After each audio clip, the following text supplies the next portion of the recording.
Hello, hello.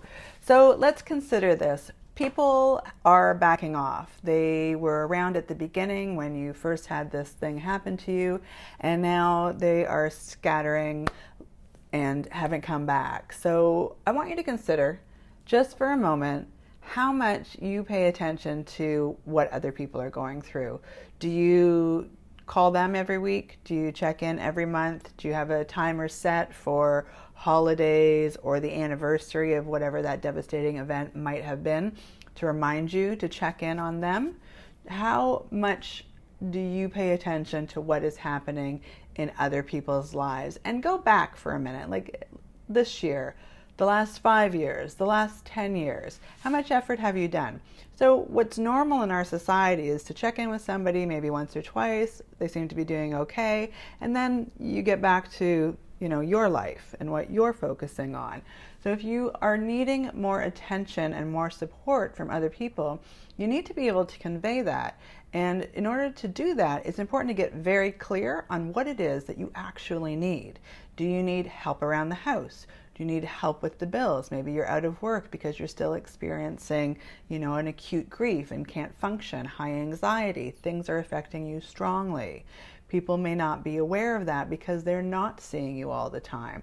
So come sit down, pen and paper, in your journal and write down what exactly it is that you need people to understand about your situation and exactly what it is that you need help with. Make a list. Do you need help with the kids, the dog, the cat, the house chores, the garden chores, looking for work, anything specific? Be clear, be specific. It can't be broad and it can't just be I need help, because people won't know how to help you and won't know where to start, and so they won't show up and they will stay distant. And then once you are very clear on what you need them to understand, what specifically it is that you need help with, ask. People 3 times more often than you might believe will say yes when they're asked. They just don't know because nobody's told them, nobody's asked. So once you're clear with that list, send out the email, make the phone call, send a message on Messenger, send the text message, and remember to inquire about what they're going through in their life, what they're celebrating, what they might be struggling with. How's work? How's the kids? How's life? How's that thing that we haven't talked about for a year? Check in with them. It's very important. So get clear on what you need.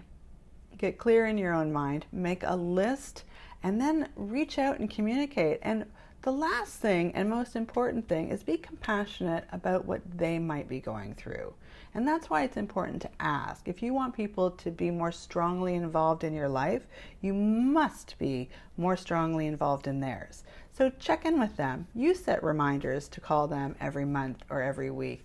You put a little bell in your phone to go off and remind you. Do it with the kids' birthdays, do it with their birthdays, do it for the holidays, all of it. And the more you involve yourself in a good and positive way in other people's lives, the more they'll remember to check in on you in your life with your struggle and say yes when you ask for help. I'm Kitty Howard from kittyhoward.com, and we'll talk with you soon. Take care. Sending love, courage, and radiance.